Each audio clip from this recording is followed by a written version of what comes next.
사무엘상 28장은 특별히 그 사울이 엔돌에 있는 그 신접한 여인을 찾아가는 이 문제가 굉장히 우리들에게 혼란을 주고 있습니다. 왜 이 사울 왕이 그 엔돌에 있는 그 신접한 여인을 찾아가야만 했는가? 그때 그 사울이 말하기를 내가 다급해서 지금 이 엔돌에 있는 그 신접한 여인을 찾아왔고 그 신접한 여인을 통해서 사무엘의 영을 불러올리는 그래서 사무엘에게 자기가 묻고자 하는 듣고 싶은 그 이야기를 듣고자 했다고 이렇게 말하는 내용을 볼 수 있습니다. 그렇습니다. 우리가 우리의 삶을 우리의 인생을 살아가다 보면 이렇게 다급해질 때가 있습니다. 다급해질 때 진퇴양난일 수도 있고 어떤 것을 하든지 내가 문제가 되는 나에게 문제가 되는 어려움이 되는 빠져나갈 구멍이 없는 것 같은 그와 같은 때가 우리가 인생을 살아가다 보면 꼭 있기 마련입니다. 누구에게든지 그 다급한 때에 우리는 어떻게 할 것인가 하는 그 교훈을 우리가 오늘 이 말씀을 통해서 배울 수 있을 것 같습니다. 사울은 지금 매우 다급해졌습니다. 왜냐하면 그가 지금 그 블레셋이 군사를 모아서 이제 이스라엘과 전쟁하려고 그 진을 폈는데 사울이 그 길보아 산으로 올라가서 이제 진을 치고 내려다봤을 때 이 용맹한 이 사울 왕이 두렵고 떨려서 어찌할 바 모를 정도의 그와 같이 많은 군대와 또 엄청난 그 신무기들을 가지고 이렇게 진을 치고 있었기 때문에 사울이 아무리 생각해도 이 블레셋을 이길 수 있는 방법이 없었습니다. 자기 힘으로 도저히 이길 수 없겠다는 생각이 들었습니다. 그래서 이것을 어떻게 하면 좋을지 하나님께 물었습니다. 그런데 이 사울 왕이 하나님께 도대체 하나님 이거 어떻게 싸워야 합니까? 라고 물었을 때 아무런 답이 없는 거예요. 사울 왕에게 하나님께서 아무런 대답을 해주시지 않으셨습니다. 이제 사울 왕은 두려움에 휩싸여서 어찌할 바를 모르고 있습니다. 근데 하나님도 답을 안 해주시니 그렇다면 이제 나는 어떻게 해야 할 것인가 하는 것을 그가 결정하기 위해서 그가 엔돌에 있는 신접한 여인을 만나러 가는 것입니다.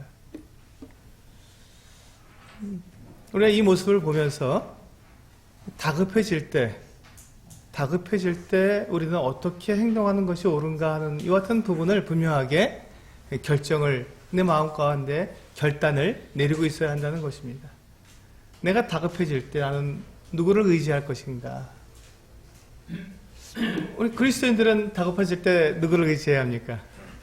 당연히 우리 하나님을 의지해야 합니다. 근데 그 하나님이 우리가 의지하고 있는 하나님, 그 하나님이 나에게 아무 말씀도 하지 않으실 때, 아무 답변도 하지 않으실 때, 그리고 내가 어떻게 해야 할지 모르고 정말 이 한 걸음을 내디딜 수 없는 그 상황, 내가 어떤 걸 선택하든지 정말 내가 절체절명의 그와 같은 순간에 있을 때 이걸 선택할 수도 없고 저걸 선택할 수도 없는 도대체 내 지혜와 내 경험과 내가 알고 있는 지식으로는 그 어떤 것을 결정하더라도 항상 나에게 문제가 될 수밖에 없는 그와 같은 때 우리는 누구를 의지하냐 하는 것입니다. 우리는 누구를 의지해야 하는가? 어떤 사람들은 그리스도인이라고 말하면서도 이와 같이 절체절명의 위기에 놓였을 때 이 사울처럼 엔돌의 그 신접한 여인을 찾아간 사울처럼 점을 보러 가기도 하고 무당을 찾아가기도 한다고 합니다. 물론 우리가 거듭난 그리스도인이라고는 생각하지 않습니다. 근데 그리스도인이라는 이름을 가지고 있는 사람들 중에서도 그렇게 하는 사람들이 있다고 합니다. 참 끔찍한 일이죠. 우리는 분명히 이와 같이 다급한 일이 생기고 우리가 어찌할 바를 모르는 바로 그때 우리는 하나님의 인도함을 받아야 하고 하나님께 물어야 하고 하나님께서 나에게 응답해 주셔서 나를 진리의 길로 생명의 길로 나를 인도해 주도록 나를 맡겨야 하는데 그것이 우리에게 분명한 사실인데 지금 이 사울 왕과 같은 이 같은 상황, 무엇인가 정말 내가 절체절명의 위기에 있어서 지푸라기도 잡아야 되는 이와 같은 상황 속에서 나는 어떻게 할 것인가 하는 것입니다. 이 사울 왕이 그 길보아 산에 올라가서 지금 그 수넴에 이스라엘 평야에 이렇게 진치고 있는 이 블레셋 군대를 보았을 때 그는 두려워 떨었다고 되어 있습니다. 5절에 보면 그렇게 되어 있죠. 사울이 블레셋 사람들의 군대를 보고 두려워서 그의 마음이 크게 떨린지라. 여기 보시면 지금 여기까지 상황이 이르렀을 때 6절에 가서야 사울이 하나님께 물은 것을 우리는 볼 수가 있습니다. 사울이 처음부터 하나님께 물은 것이 아니라 사실은 이미 그가 그 블레셋이 이렇게 전쟁하러 올라와서 진을 쳐 놓았을 때 그에 대한 맞진을 쳐놓고 난 다음에 그리고 그 길보아산에서 내려보았을 때 자기 힘으로 자기 능력으로 맞대응할 수 없는 상태라는 것을 알았을 그때에 가서야 겨우 하나님께 물었던 것이죠. 근데 문제는 그렇게 했을 때 이 사울 왕에게 하나님께서 아무런 응답을 하지 않으셨다는 것입니다. 그러면서 이 사울이 뭐라고 말합니까? 하나님께서 꿈으로도 우림으로도 그리고 선지자를 통해서 자기에게 대답하지 않으셨다고 말하고 있습니다. 그런데 한번 이 사울의 이 이야기를 한번 이 말을 잘 생각해 보시기 바랍니다. 사울은 정말로 하나님께 물었을 것입니다. 그런데 사울이 지금 하나님께 하나님 이거 어떻게 해야 합니까? 라고 물을 때 하나님께서 왜 사울에게 대답해 주시지 않으셨는지 우리는 생각해 보아야 합니다. 사울은 어떤 사람이었습니까? 네, 그가 계속해서 하나님께 불순종한 사람이었습니다. 하나님께서 그에게 분명한 말씀을 하셔도 그것이 자기 마음에 들지 않으면 그걸 자기 마음대로 바꾸는 사람이었습니다. 분명한 하나님의 말씀을 해주었어도 그가 알고 있었음에도 그것이 자기 마음에 들지 않으면 얼마든지 그걸 바꾸어서 자기 뜻대로 자기 계획대로 자기가 원하는 대로 그렇게 행하는 사람이었습니다. 그런데 그 사람에게 하나님께서 꿈으로 말씀해 주시면 사울이 듣겠습니까? 안 듣지요. 역시 꿈으로 말씀해 주셔도 사울은 자기가 원하는 대로 했을 것입니다. 그렇기 때문에 하나님께서 사울에게 꿈으로 말씀해 주실 수 없었던 것입니다. 그렇게 자기가 자기 고집대로 자기 원하는 대로 자기 생각대로 움직이는 그 사람에게 하나님께서 어떻게 꿈으로 말씀해 주실 수 있겠습니까? 두 번째, 그가 우림으로도 하나님께서 대답해 주시지 않으셨다고 말하고 있습니다. 그런데 우리 기억하실 것입니다. 22장에서 사울이 도액이라는 자기 에돔 출신의 자기 마을 관리사에게 누구를 죽이라고 하냐면 제사장들을 죽이라고 했습니다. 아히멜렉이 이 다윗을 도와줬다는 그 이유로 놉 땅에 있는 놉은 이 제사장들의 성인데 그 제사장들의 성, 그 놉에 살고 있었던 제사장 85명을 한 칼에 죽인 그 같은 왕이 누구였습니까? 예, 그게 바로 사울 왕이었습니다. 그때 아히멜렉의 아들 아비아달인가요? 네, 그 아들이 대제사장의 에봇을 가지고 다윗에게로 왔습니다. 그 에봇에는 뭐가 있죠? 우림과 둠밈이 있었죠. 그래서 다윗이 하나님의 뜻을 그를 통해서 물었습니다. 그러니까 지금 이 사울이 하나님께 우림과 둠밈으로 하나님의 뜻을 물으려고 해도 우림과 둠밈이 사울에게는 없었습니다. 대제사장도 없었습니다. 누구 탓이죠? 사울 본인의 탓이었습니다. 본인이 그렇게 만들어 놨잖아요. 제사장들을 다 죽였고 그리고 아히멜렉의 아들이 이제 에봇을 가지고 도망칠 정도로, 만약에 그런데도 이 사울 왕에게 대제사장이 있고 사울 왕에게 우림과 둠밈이 있었다면 그건 다 가짜지요. 그가 스스로 만들어낸 것일 것입니다. 필요에 의해서. 그러니 그것으로 하나님께서 사울 왕에게 대답해 주실 리 만무하죠. 가짜를 통해서 대답해 주실 리가 만무합니다. 그리고 마지막으로 선지자를 통해서도 말씀해 주시지 않으셨다고 말하고 있습니다. 그런데 지금 사울 왕에게는 정말로 뛰어난 엄청난 능력을 가진 선지자가 있었습니다. 누구였죠? 사무엘이라고 하는 엄청난 선지자가 있었습니다. 그리고 이 사무엘은 이제 이 사울 왕을 떠나서 또 라마 나요시라고 하는 선지자 학교를 만들어서 선지자들을 양성하고 있었습니다. 그런데 다윗이 이 사울을 피해서 라마 나요시에 숨었을 때 거기에 계속해서 사람들을 보내고 맨 마지막에는 자기 스스로, 사울 스스로가 라마 나요시에 숨어있는 다윗을 잡으려고 왔던 그 같은 전력이 있습니다. 이 모습을 보았을 때 선지자들이 어떻게 이 사울에게 나아가서 하나님의 말씀을 그에게 전해줄 수 있었겠습니까? 불가능합니다. 하나님을 무시하고 하나님을 정면으로 대적하는 하나님의 선지자를 정말 무시하고 대적하는 이 사울 왕에게 어떤 선지자가 나아가서 그에게 하나님의 말씀을 전해줄 수 있었겠습니까? 불가능합니다. 그러니까 이 사울 왕이 지금 자기가 이 전쟁에 나아가서 블레셋과 싸우려고 나아가서 진을 딱 친 다음에 가만히 살펴보니까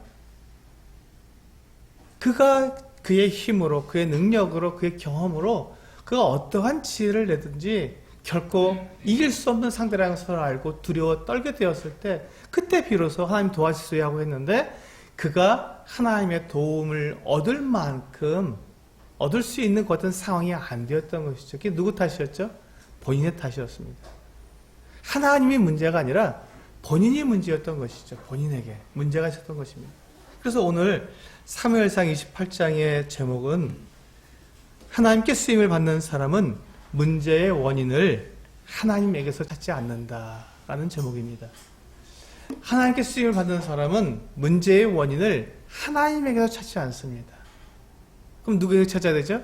나에게서, 자기 자신에게 찾아야 합니다. 나에게 어떤 문제가 있는지, 내가 어떠한 삶을 살아왔는지, 왜 하나님께서 나에게 말씀해 주시지 않는지, 그것을 왜 하나님께서 나에게 말씀해 주시지 않습니까? 하나님, 왜 그렇게 하십니까? 하고 하나님께 그 문제의 원인을 돌리는 것이 아니라 나에게 문제가 있구나 하고 나에게 있는 것들만 찾아봐야 된다는 것입니다.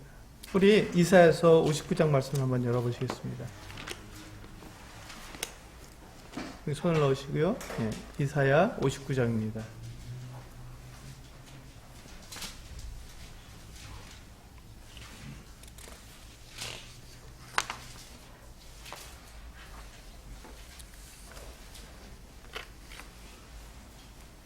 네, 같이 읽어보겠습니다. 1절과 2절, 59장 1절과 2절 시작. 여호와의 손이 짧아 구원하지 못하심도 아니요 귀가 둔하여 듣지 못하심도 아니라 오직 너희 죄악이 너희와 너희 하나님 사이를 갈라놓았고 너희 죄가 그의 얼굴을 가리어서 너희에게서 듣지 않으시게 함이니라. 그렇습니다. 하나님 말씀은 우리들에게 분명하게 말씀하고 있습니다. 우리가 하나님의 음성을 들을 수 없을 때, 우리가 절체절명의 그 위기 때, 그 상황 때 하나님께 우리가 부르짖어도 하나님의 그 음성을, 대답을 들을 수 없는 그 이유가 하나님께 있는 것이 아니라 나에게 있다는 것입니다. 그리고 그것은 죄라고 하는 분명한 이 장애물 때문에 내가 하나님께 나아갈 수 없고 내가 하나님의 음성을 들을 수 없다고 말씀하고 있는 것입니다. 하나님에게 문제가 있는 것이 아니라 나에게 문제가 있다는 것이죠. 나에게. 그래서 우리는 하나님께 나아가서 우리가 기도하고 하나님께 나아가서 우리가 무엇을 구하고 또 하나님께 나를 구원해 주시도록 나를 도와주시도록 하나님께 부르짖을 때 그 음성이 나에게 들리지 않거든. 하나님의 그 인도하심을 내가 받을 수 없거든. 하나님 어떻게 이럴 수 있습니까? 이것은 정말 누구 때문이야 하고 다른 사람, 내가 지금 처해 있는 이 상황이 하나님도 어쩔 수 없는가 봐 하는 그와 같은 어리석은 생각을 하지 말고 하나님도 이 일은 어떻게 할 수 없나 봐 하고 하나님을 무능력자로 만드는 것이 아니라 이것은 나의 문제구나. 이것은 나에게 문제가 있기 때문에 하나님께서 나에게 하시는 말씀을 내가 들을 수 없는 거구나. 내가 하나님의 인도하심을 받지 못하는 거구나 하는 것을 우리는 분명히 알아야 한다는 것입니다. 이것이 바로 오늘 사무엘상 28장을 통해서 우리가 받아야 할 교훈입니다. 우리는 우리 자신을 돌아봐야 합니다. 내가 하나님께 나아가서 하나님께 나를 도와달라고 부르짖을 때 우리는 먼저 해결해야 할 것이 있다는 것입니다. 나의 이 죄의 문제, 나의 교만한 마음, 내가 높아진 마음, 하나님께서 나에게 말씀하셔도 내가 그것을 무시해버리고 하나님께서 나를 인도하셔도 내가 그 인도하심을 거절하고 하나님께서 이 말씀으로 또 하나님의 사람들을 통해서 나에게 들려주는 그 하나님의 분명한 뜻을 내가 알매도 불구하고 그것에 대해서 내가 전혀 내 마음을 바꿀, 내가 그것을 순종할 마음을 갖지 않는다면 그렇다면 하나님께서 나를 인도해 갈 수가 없다는 것입니다. 그 이유가 거기에 있지, 내가 하나님께 온전한 순종을 하고 하나님께서 나에게 어떠한 말씀하시는지 내 마음에 좋든지 좋지 않든지 내가 청종하겠습니다. 내가 따르겠습니다. 내가 순종하겠습니다. 라고 말을 할 때 그와 같이 내가 결단을 하고 하나님의 말씀, 하나님의 뜻을 구하게 될 때 하나님은 결코 우리를 외면하지 않으시고 우리를 버려두시지 않으신다는 것입니다. 반드시 우리에게 말씀하시고 우리를 의의 길로, 진리의 길로, 생명의 길로 우리를 인도해 주신다는 것입니다. 그것이 하나님의 약속입니다. 그러므로 우리는 지금 이 사울의 모습을 보면서 우리는 그 모든 문제의 원인을 하나님께 돌리는 것이 아니라 또 어떤 사람 때문이야 라고 다른 사람에게 돌리는 것이 아니라 또 나에게 주어진 이 상황, 이 어려운 것들, 그 입장, 이와 같은 것 때문이 아니라 오직 나의 죄 때문이라고 우리가 분명하게 인식하고 또 그에 대해서 하나님께 회개하고 돌이킬 수 있는 그 같은 마음이 우리들에게 필요하다는 것입니다. 사실 우리가 보시면 다윗도 실수하고 잘못을 했습니다. 사울만 실수하고 잘못한 것이 아니라 다윗도 사울처럼 실수하고 잘못했습니다. 우리 1절과 2절, 오늘 본문 28장 1절과 2절을 보시면 그 분명히 나오고 있습니다. 같이 한번 읽어보실까요? 사무엘상 28장 1절과 2절 시작. 그때 블레셋 사람들이 이스라엘과 싸우려고 군대를 모집한지라 아기스가 다윗에게 이르되 너는 밝히 알라. 너와 내 사람들이 나와 함께 나가서 군대에 참가할 것이니라. 다윗이 아기스에게 이르되 그러면 당신의 종이 행할 바를 아시리이다 하니 아기스가 다윗에게 이르되 그러면 내가 너를 영원히 내 머리 지키는 자를 삼으리라 하니라. 여기 보시면 다윗도 지금 굉장히 다급한 상황에 빠지게 되었습니다. 그의 실수, 그의 잘못, 그의 불순종 때문에 그도 이 사울처럼 아주 절체절명의 위기에 정말 다급한 상황에 그가 빠지게 되었습니다. 다윗이 하나님을 믿지 못하고 하나님의 보호하심과 그를 지키심을 믿지 못하고 사울을 피해서, 사울이 두려우니까 사울을 피해서 달아나야겠다는 생각을 가지고 누구에게로 피했습니까? 블레셋 왕 아기스에게 피했습니다. 이거 그냥 적진으로 뛰어든 거잖아요. 이렇게 어리석은 결정을 내린다니 정말 다윗답지가 않습니다. 그런데 다윗도 역시 그 두려움, 사울 왕에 대한 이 두려움과 이와 같은 이 상황에 대한 자기가 어떻게 할 수 없다가는 이 다급한 마음에 그냥 하나님께 묻지 않고 결정한 그 결정이 그를 완전히 이렇게 수렁에 빠지게 만든 것이죠. 그런데 거기에서 그가 수렁에 빠졌을 때 그에게 아주 정말 그를 꼼짝 못하게 만드는 이 사단의 술수가 나오게 되었습니다. 아기스 왕이 이 다윗을 불러다가 이제 내가 이스라엘과 전쟁을 하려는데 너와 내 군대가 다 같이 나가서 싸워야 한다. 이제 다윗은 여기서 이렇게도 할 수 없고 저렇게도 할 수 없는 그 어떤 위기 상황에 빠지게 되었습니다.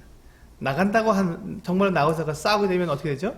그는 다시는 이스라엘의 왕이 될 수가 없습니다. 그냥 정말로 지금 아기스 왕이 말한 것처럼 그저 아기스 왕, 블레셋 아기스 왕의 경호대장으로밖에 그가 살 수가 없는 것이지요. 그러나 다윗은 그와 같은 사람이 아니지 않습니까? 다윗의 비전이 이 아기스 왕의 경호대장, 그건 아니지 않습니까? 하나님께서 다윗에게 주신 그 비전, 하나님께서 다윗을 삼았던 그 다윗의 그 신분은 이스라엘의 왕이었습니다. 그것도 하나님의 마음에 합한 왕, 하나님을 기쁘시게 한 그 왕이 다윗은 되어야 했습니다. 거기에 다윗의 비전이 있고 거기에 다윗의 모든 삶의 목표가 거기에 있는데, 지금 만약에 다윗이 이 아기스 왕과 함께 이스라엘과 전쟁하러 나가게 된다면 그는 거기서 이제 모든 것이 다 끝나게 되는 것이죠. 결코 다윗은 이스라엘의 왕이 될 수 없습니다. 그렇다면 이제 내가 아기스 왕이여, 제가 어떻게 이스라엘 사람으로서 어떻게 이스라엘과 싸우러 나가겠습니까? 못 싸우러 나갈 수가 없습니다 라고 말하면 이제 아기스에게 죽게 되죠. 예, 그가 피하려고 했던, 자기 몸을 의탁해서 그의 목숨을 구하려고 했던 그 아기스 왕에게 전 나갈 수가 없습니다 라고 말하는 그 순간 그는 배반한 자가 되기 때문에, 그 아기스 왕이 지금 그걸 죽이고 나가야지, 그냥 놔두고 나갈 수는 없지 않습니까? 그 뒤에서 공격할 수도 있는데. 그래서 다윗은 나간다고 할 수도 없었고 나가지 않는다고 할 수도 없는 정말 다급한 상황에 빠지게 되었습니다. 사울과 똑같죠. 똑같은 상황에 있습니다. 어떻게 할 바가 없습니다. 그렇다고 하나님께서 다윗에게 뭐라고 말씀해 주셨습니까? 아닙니다. 하나님 다윗에게도 말씀하지 않으셨습니다. 다윗은 정말 절체절명의 위기에 빠지게 되었습니다. 근데 이 사울 왕과 이 다윗의 차이점이 바로 여기서 나타났습니다. 다윗은 그 마지막 순간, 그 이 다급한 상황에서도 그가 하나님을 의지했습니다. 하나님에 대한 이 일말에 길을 열어둔 것입니다. 다윗이 뭐라고 아기스 왕에게 얘기합니까? 그러면 왕이시여, 당신의 종이 어떻게 할지 아시리이다 하고, 다윗은 자기가 나간다든지 나가지 않는다든지 그렇게 말하지 않았습니다. 그는 그냥 누구의 입장에서 해석하든지 해석이 달라질 수 있는 어정쩡한 대답을 한 것이죠. 확실한 대답을 하지 않았습니다. 확실한 결정을 내리지 않았습니다. 다윗은 그가 나가야 하는지 나가지 않아야 하는지 자기가 결정한 것이 아니라 하나님께 맡겨둔 것입니다.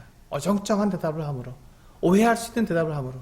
만약에 이것을 다윗의 입장에서, 이스라엘의 왕이 될 다윗의 입장에서 지금 다윗이 한 말, 그렇죠? 그러면 당신의 종이 행할 바를 아시리이다 하는 이 말을 다윗의 입장에서, 이스라엘 왕이 될 다윗의 입장에서 해석한다면 뭡니까? 내가 그 이스라엘 왕이 될 사람인데 내가 나간다고 하면 나는 반드시 이스라엘과 하나가 될 것이고 나는 당신들을 쳐서 이스라엘을 도울 것입니다 라고 이렇게 해석할 수 있습니다. 그렇게 해석하는데 무리가 없지요. 예, 당신의 종이 행할 바를 아시리이다 이렇게 했기 때문에 어떻게 행한다는 얘기는 없었습니다. 예, 다윗은 얼마든지 그렇게 할 수 있었던 것입니다. 만약에 자기가 나가야 한다면 하나님께서 자기에게 이스라엘의 왕으로서, 하나님께서 그에게 기름 부어 그를 왕으로 삼으신 그 사람으로서의 그 일을 행하도록 하나님께서 말씀해 주신다면 그는 그렇게 하겠다는 것입니다. 그런데 아기스 왕의 입장에서 이 말을 해석하게 된다면 지금 지금 아기스 왕이 그 말한 것처럼, 그래, 다윗 네가 나를 돕겠다고 알았다. 내가 너를 나의 경호대장으로 삼겠다. 여기까지 나아갈 수 있는 것으로 해석될 수 있었습니다. 다윗은 자기가 그것을 대답할 수 없었기 때문에 하나님께 자기를 인도해 줄 수 있도록 그렇게 자기가 결정하지 않고 하나님께 밀어둔 것이죠. 그런데 사울은 어떻게 했습니까? 그가 꿈으로도 우림으로도 선지자를 통해서라도 자기에게 하나님께 대답하지 않으시기 때문에 이제 나는 한 가지 방법밖에 없다. 한 가지 방법밖에 없다. 나는 이제 신접한 자를 찾아서 그에게 물으리라 하고 신접한 자를 찾으라고 얘기했습니다. 그때 엔돌에 신접한 자이 있다는 말을 듣고는 그는 정말로 찾아간 거예요. 정말로 찾아갔습니다. 그때 그가 왕복을 받고 옷을 갈아입고 변장을 하고 그리고 그 엔돌에 있는 그 신접한 여인을 찾아가게 되었습니다. 지금 이 사울 왕은 하나님께서 그를 인도할 수 있도록 그 여지를 내어드리지 않고 하나님께 나에게 대답 안 하셔? 그렇다면 내 방법대로 갈 거야. 내 뜻대로 갈 거야. 나도 방법이 있다고요. 하나님 말씀해 주세요. 나도 내 나름대로 찾을 길이 있습니다. 그리고 이 사울 왕은 자기의 방법대로 결정을 내려버린 것이죠. 어떤 결정이었습니까? 하나님과 정반대의 대척점에 서는, 하나님과 원수의 길로 가게 되는, 하나님을 등지고 하나님께서 미워하시고 하나님께 죽이라고 말씀하신 이 신접한 자, 무당, 박수, 바로 그들을 만나서 그들에게 도움을 구하려고 신접한 자를 찾아서 갔던 것입니다. 사울 왕은 지금 하나님과 어떤 관계에 있다고요? 그가 어떤 결정을 내렸다고요? 하나님과 정반대에 하나님을 대척하고 하나님과 싸우고, 하나님 필요 없습니다. 하나님 나에게 대답하지 않으신다고요? 그럼 나도 하나님 필요 없습니다. 나도 하나님께 묻지 않겠습니다. 하고 하나님의 대척점에 그가 서게 된 것이죠. 이게 사울의 어리석음이었습니다. 하나님께서 대답해 주시지 않으시면 어떻게 합니까? 대답해 주시도록 우리가 하나님께 나아가야 합니다. 하나님께서 말씀해 주시지 않으시면 우리는 어떻게 합니까? 포기해야 합니까? 아닙니다. 하나님께서 나에게 말씀하시지 않고 하나님께서 나에게 대답해 주시지 않고 나를 인도해 주시지 않는다면 우리는 그 자리에서 꼼짝하지 말고 거기서 머물러 있어야 합니다. 그리고 거기에서 어떻게 해야 합니까? 내 마음을 열고 나를 돌아보고 하나님께 내가 나의 그 같은 허물과 잘못과 실수와 교만과 높아진 마음과 나의 죄를 하나님께 고백하고 하나님의 긍휼하심을 구해야 했습니다. 그 자리에서 꼼짝하지 말고, 다윗은 그렇게 했지 않습니까? 그 자리에 꼼짝하지 않고 하나님께 나를 자기를 인도해 줄 수 있는 그 여지의 길을 마련해 놨습니다. 당신이 어떻게 할 바를 아시리이다 하고 그냥 끝내버렸습니다. 그가 대답하지 않았습니다. 난 이렇게 하겠습니다 하고 하나님보다 앞서서 그가 말하지 않고 하나님께서 자기를 인도할 수 있는 길을, 여지를 열어둔 것입니다. 그는 더 이상 할 수 있는 방법이 없었습니다. 그때 사울은 자기의 지혜로 자기가 결정해버리고 만 것이죠. 자기의 가야 할 바를 자기가 결정해버렸습니다. 우리는 종종 하나님께서는 우리에게 어떤 대답을 하지 않을 때 하나님을 원망할 수 있습니다. 하나님 도대체 나에게 왜 이러십니까? 왜 나에게 이런 일이 있게 하십니까? 정말 너무하신 것 아닙니까? 왜 나에게만 이와 같이 고통과 괴로움을 주십니까? 왜 내 옆에 있는 이 사람은 왜 나를 이렇게 괴롭히게 하십니까? 왜 나는 이런 곳에서 내가 이렇게 생활하게 하십니까? 하시면서 하나님께 문제의 원인을 돌려버리고 내 상황의 모든 문제를 돌려버리고 나는 그래도 잘하고 있는데 내 주위가 문제고 하나님이 문제라고 하는 이 같은 원망을 하게 되면서 내가 내 스스로 길을 개척해버리는, 내 나아갈 길을 만들어버리는 그 어떤 어리석음이 사울에게 있었던 것이죠. 우리도 그와 같은 일들을 종종 하게 됩니다. 그때 하나님께서는 그렇게 하지 말라고 우리에게 말씀하시는 것입니다.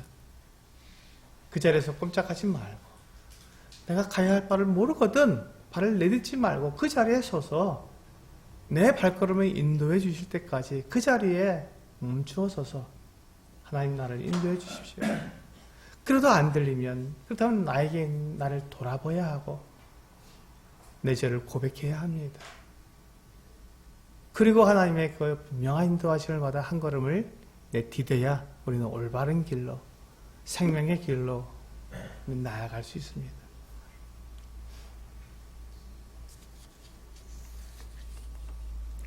다윗은 자기가 실수하고 잘못했을 때, 그가 엉뚱한 길로 들어왔을 때, 그때에도 다윗은 자기의 정체성을 잃어버리지 않았습니다. 그렇죠? 자기가 누구라는 것을 잊어버리지 않고 아기스 왕에게 잘 보이려고 이스라엘 유다 백성들과 싸우지 않았고, 27장에서 우리 지난주에 우리 보지 않습니까? 오히려 이 유다에게 거침골이 되고 유다를 늘 공격했던 아말렉을 치고 그렇게 해서 그 나름대로의 정체성을 지키고 있었습니다. 하지만 사울은 그 정체성을 잃어버리고 그가 하나님의 기름 부음을 받아서 이스라엘의 왕이 되었고, 그가 왕이 되었을 때 초기에 하나님께 대한 그 열정으로 이 박수와 신접한 자 무당들을 다 쫓아냈는데, 그가 다시금 이제 이 마지막에 자기가 어려울 때 도로 그와 같은 사람을 찾았다는 것은 이 사울 왕이 그때 이 신접한 자와 무당과 박수를 이스라엘에서 몰아낸 것이 그의 믿음 때문이 아니었다는 것입니다. 하나님께 순종하고 하나님을 사랑해서 그들을 몰아낸 것이 아니라 인정받기 위해서, 하나님께 인정받고 백성들에게 인정받기 위해서 그렇게 외식을 한 거죠. 내가 이렇게 하나님의 율법을 잘 지키고 있다, 하나님의 율법에 이렇게 열정적이라는 것을 보이기 위해서 그들을 몰아냈는데, 그의 마음 가운데는 그것이 하나님을 믿는 믿음이고 하나님을 사랑하는 사랑으로 인해서 된 것이 아니라 다만 그의 인정받기 위한 방법이었던 것을 우리는 여기서 볼 수가 있습니다. 참 사울은 정말 자신의 삶을 하나님과 관계없는 삶으로 이렇게 몰아간 것이지요. 그러거든 이제 하나님께서 나에게 말씀해 주시지 않기 때문에, 나에게 대답하시지 않기 때문에 나는 어쩔 수 없이 지금 이 신접한 여인을 찾아왔습니다 라고 변명을 하고 있는 것입니다.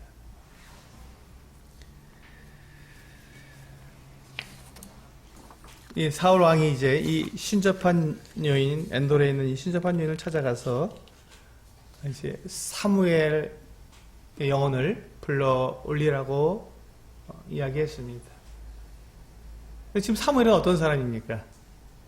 사무엘은 지금 우리 일부러 여기 3절에서 나오고 있지 않습니까?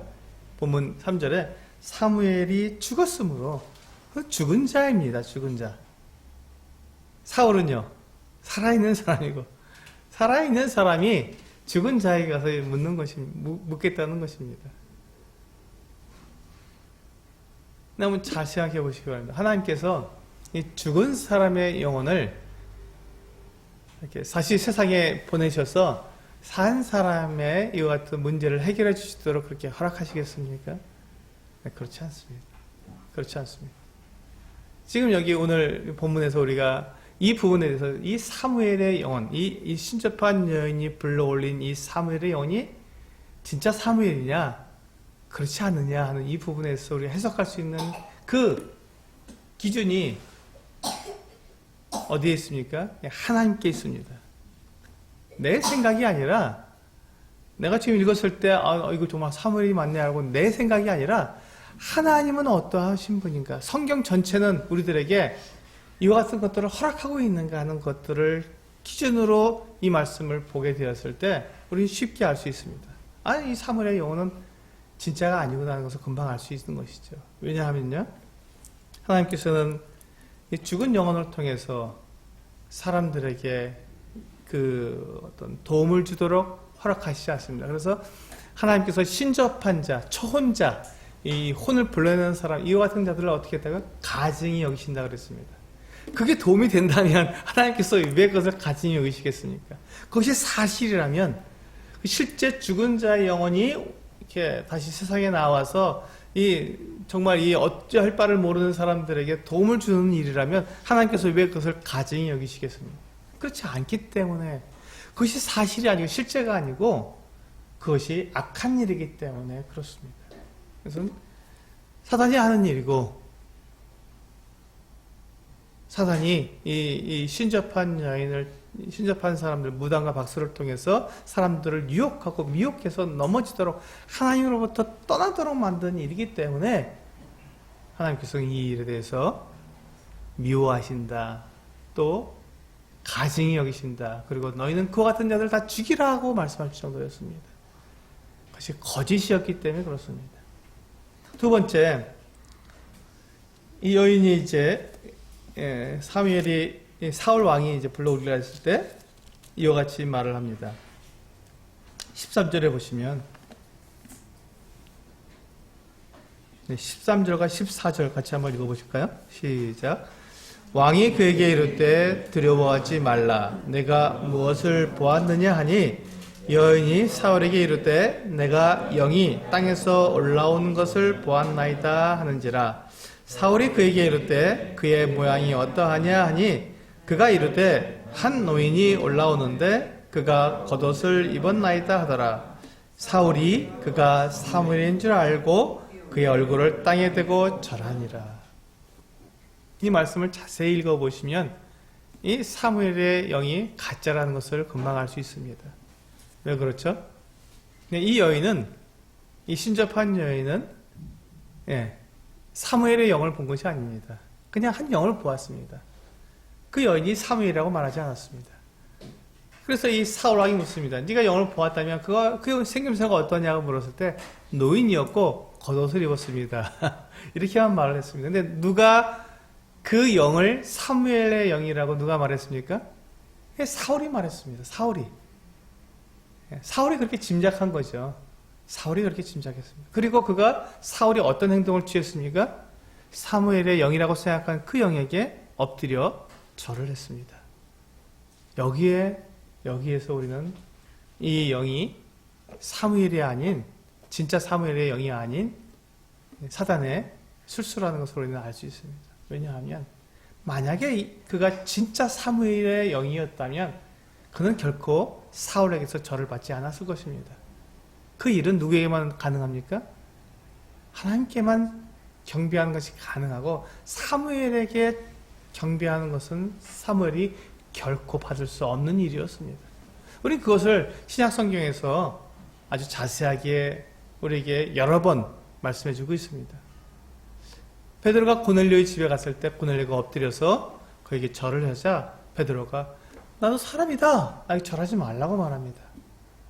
그게 10장에서 사도행전 10장에서 나오는 것이고 그 다음에 이제 18장에 가면 이 바울과 바나바가 루스드라에 갔을 때 그때 날 때부터 걷지 못하던 사람을 고쳐주었습니다. 그 일로 이 제우스와 헤르메스를 섬기는 그 산당에 제사장들이 소와 화환을 가지고 와서 막 엎드려 경배하려고 할 때 바울과 바나바가 너무 놀라서 옷을 찢고 말렸습니다. 우리가 당신들에게 전한 복음은 바로 이와 같이 사람이나 어떤 것을 하나님 대신 섬기라고 하는 이 우상을 숭배하는 일을 그치라고 하는 건데 우리한테 절한다니 말도 안 됩니다 하고 말렸습니다. 그리고 요한계시록 19장과 22장에 보면 사도 요한이 천사에게 엎드려 경배하려고 했습니다. 너무너무 놀라운 일들을 보여줬기 때문에 너무 감사한 마음으로 엎드려 경배하려고 할 때 천사가 말렸습니다. 나도 하나님의 종입니다. 나에게 절하지 말고 오직 하나님께만 경배하십시오. 라고 2번 19장과 22장에 2번 연속으로 그렇게 동일하게 대답해 주는 것을 볼 수 있습니다. 그런데 사람에게서 경배를 받고 싶어하는 존재가 있습니다. 더 나아가서 하나님께로부터도 경배를 받고 싶어했던 이 오만한 자가 있었습니다. 누구였습니까? 네, 사탄입니다.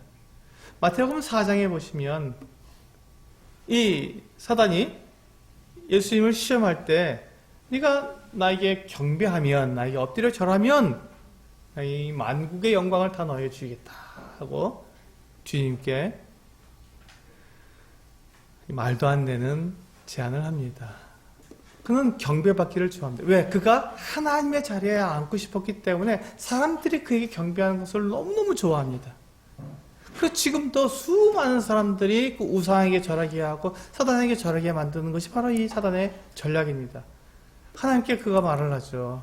보십시오. 사람들이 나에게 다 절을 하지 않습니까? 나를 경배하지 않으면 나도 하나님과 같은 동등한 것 같은 나도 그런 지위를 가지고 있습니다라고 그가 그렇게 교만하고 그렇게 높아진 마음으로 하나님께 이렇게 대적하고 있는 것입니다. 심지어 이렇게 예수 그리스도께 하나님의 아들이시고 메시아라는 걸 알면서도 그분에게 자기에게 엎드려 경배하라고 이렇게 제안하는 무례하고 정말 이 오만 방자한 모습을 보이고 있는 것을 우리는 볼 수가 있습니다.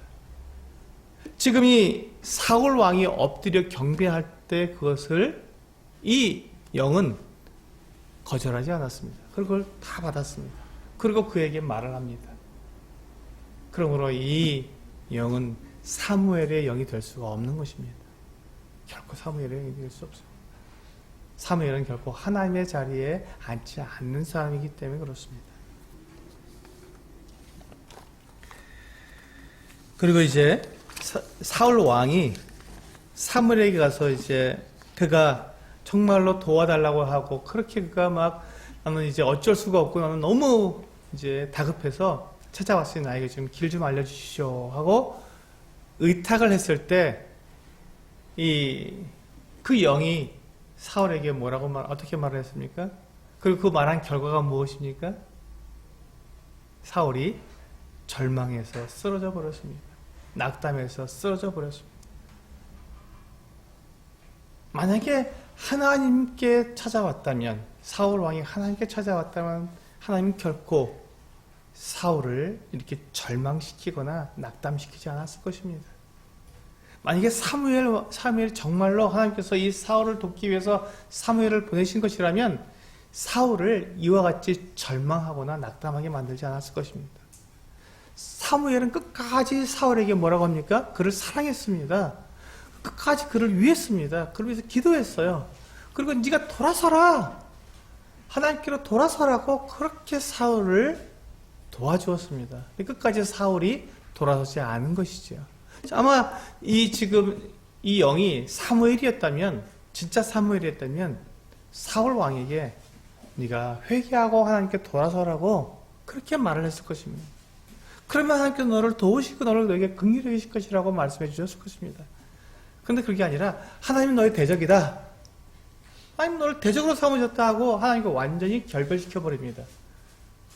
너무 끔찍하지 않습니까? 너무 끔찍합니다. 하나님은 우리의 대적이 아니십니다. 우리가 하나님을 대적하고 우리가 하나님을 떠나는 것이지 하나님께서 나의 원수가 되시지 않습니다. 근데 사단은 우리를 그렇게 우리에게 속삭여서 우리가 하나님을 오해하도록 만드는 존재입니다. 그리고는 그를 완전히 다 절망케 만들고. 그런데 여기서 지금 이 영이, 사무엘 영이라고 하는 이 영이 사용하는 그 내용들을 보면 사실을 사용해요. 거짓을 가지고 사용하지 않습니다. 사실을 가지고 사용해요. 그러다 보니까 정말 이 영이 진짜 사무엘이 아닌가 이렇게 생각하는데 그렇지 않습니다. 사단도 얼마든지 광명의 천사로 자기를 가장하기 때문에 얼마든지 이 진실을 가지고 사람을 이렇게 유혹하고 미혹하는 것입니다. 근데 이 영이 사울 왕에게 주고 있는 그 메시지의 내용이 뭡니까? 절망과 하나님을 떠나게 만드는 내용이었습니다. 근데 정말로 사무엘이었다면 그건 결코 사울이 하나님을 떠나지 못하기에 하나님께 더욱더 나아갈 수 있는 길을 제시해 주었을 것이 분명합니다. 거기에서 이 차이가 있는 것이죠.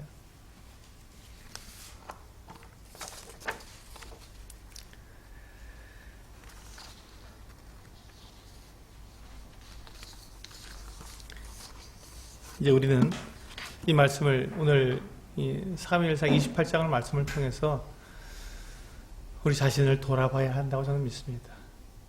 하나님이 누구신지 우리가 오해하지 않도록 내 주변, 내 상황, 그리고 또 나에게 응답하시지 않으시는 그 하나님이 그 문제의 원인에 있지 않다는 것을 우리는 분명히 알아야 합니다.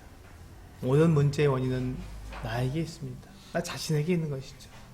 그리고 하나님의 음성을 듣지 못하게 만드는 것은 나의 죄 때문이라는 것이 성경에서 분명히 말씀해주고 있습니다. 그러므로 우리는 나를 돌아봐야 합니다. 내가 답답하고 다급해지고 그리고 어떻게 해야 할지 알지 못하는 그 순간에 우리는 하나님께 더욱더 매달려야 하고 더욱더 하나님 앞에 우리가 진실해야 하고 그 진실함 속에서 나 자신을 보고 나의 죄악됨을 드러내어서 하나님께 자백하고 회개하고 돌아서야 합니다. 하나님께는 약속해 주셨습니다. 그렇게 자백하고 회개하여 돌아오는 사람을 결코 정죄하지 않고 그를 벌하지 않고 그를 용서하며 그를 모든 불의에서 깨끗하게 하시겠다고 약속해 주셨습니다. 그리고 그를 어떻게 한다고요? 생명의 길로 의의 길로 인도하신다고 약속해 주셨습니다. 그러면 우리는 하나님을 오해해서는 안 됩니다. 모든 문제가 하나님 때문이라고 우리는 원망해서도 안 됩니다. 그리고 우리 그 자리에서 우리 자신을 돌아봐야 합니다. 나를 돌아봐야 합니다. 그렇게 되었을 때 우리는 다윗처럼 내 귀에 아무 음성이 들리지 않고 내가 어떻게 해야 할지 모르는 그때에 내가 어리석은 결정을 내리지 않고 하나님께서 나를 인도해 주시도록 그렇게 내가 열려져 있는 하나님께 나를 맡기는 의지하는 것 같은 대답을 하고 결정을 할 수 있을 것입니다. 하나님께서 어떻게 인도하시는지 나는 그렇게 해야겠습니다. 그것이 내 생각에 좋든지 좋지 않든지 하나님께서 인도하시는데 그렇게 가겠습니다 라고 고백하는 그 같은 고백이 우리가 바로 이 순간에 우리들의 고백이 되어야 할 것입니다. 그래서 우리 사무엘상 28장의 제목으로는 하나님께 쓰임을 받는 사람은 문제의 원인을 하나님에게서 찾지 않는다. 하나님에게서 문제의 원인이 찾지 않는 사람, 그 사람이 하나님께 쓰임을 받는 사람입니다. 자, 기도하시고 마치도록 하겠습니다.